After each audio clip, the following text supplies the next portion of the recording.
soil in the Andes is heavy with the sweat of the sun, where the green stalks are severed before the day is done. Calloused hands stripping the life from the mountainside,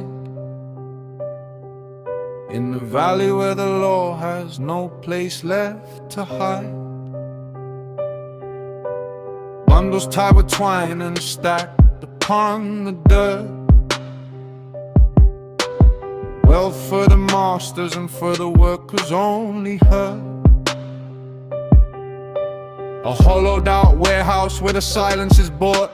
For a handful of pennies the entire harvest is caught. Steel vats bubbling under a corrugated roof. In the heart of the jungle they are grinding out the proof. Chemical haze clinging to the rafters and the floor, turning nature into poison and begging for more. Wrapped in layers of plastic and sealed with a flame. Invisible cargo with no face and no name, moving like a fever through the veins of the map, spreading through the checkpoints like a silent trap across the jagged borders where the dogs never bark. A ghost in the shadows moving through the dark. From the high mountain shadow to the lowland stain, the weight of the harvest is a heavy iron chain. It flows like a sickness that nobody can cure, turning the desperate into the broken and the poor. A cycle of stone and a harvest of lead, feeding the hunger until the spirit is dead.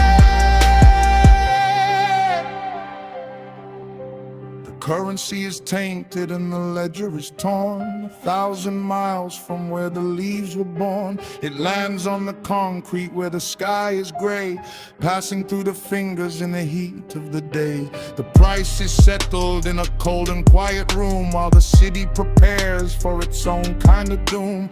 Handed to the chemists in the kitchens of the night, under the flicker of a single failing light, boiling the product down to a jagged white grain, trading the future for a moment without pain. The plant is forgotten but the ghost still remains, running through the alleys and the rusted drain. From the high mountain shadow to the lowland stain,